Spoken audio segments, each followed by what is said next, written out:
So this is just to explain the characteristics of underground communication. And as you can see, this has the study the propagation of electromagnetic waves down tunnels have been studied for quite some time. And this IEEE article was published on June of 1978, and the title was Radio Communications in Tunnels. Now, this study was done in Japan in a train tunnel, but the theory and the results was still portrayed to mining and underground tunnels. Now, as you can see on the right, you have your graph, and this is a attenuation graph. So on your y-axis, you have your attenuation constant is a dB per kilometer in a logarithmic scale, and then on the x-axis at the bottom, you have your frequency, which is also in a logarithmic scale. So the study found that the lower your frequency, the more attenuation your propagating wave will experience. So for instance, for LoRa at approximately 900 megahertz, you'll experience 2 dBs per kilometer. But let's say you move all the way to 2.4 gigahertz, you get an attenuation of approximately 0.4 dBs per kilometer, so which is significantly reduced. And if you move up all the way to 5.8 gigahertz in the Wi-Fi band, it's 0.1. So it has significantly reduced, and that's why it's much better to use higher operating frequency bands in tunnels as they experience least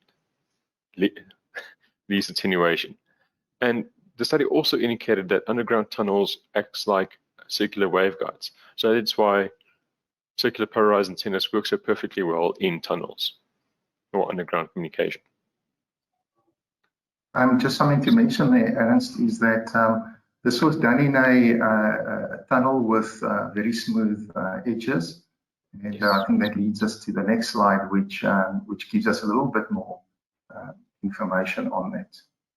Yeah, just to illustrate the theory of the article, we just have this representation of a tunnel. Now, as you can see, this tunnel goes from, this is just an illustration, from 900 megs all the way to 7.2 gigahertz. Now, at 900 megs at LoRa, you can see the tunnel is quite rough, and the propagating signal would be attenuated due to the roughness of the walls, and yeah, as it would also reflect quite rigorously from the underground walls, the roughness of the walls. But if you move all the way to 5 gigahertz, you can see that the roughness of the walls significantly decreases, and it's much smoother. That is why as it's smoother, the propagation of the waves will be much better and can travel much further, which is in the contrary to normal yes. wave propagation outside.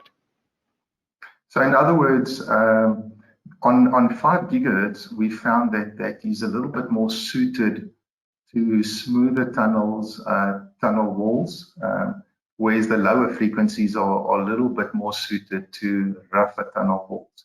And that's just because of the wavelength of the signal that is affected by the roughness or the smoothness.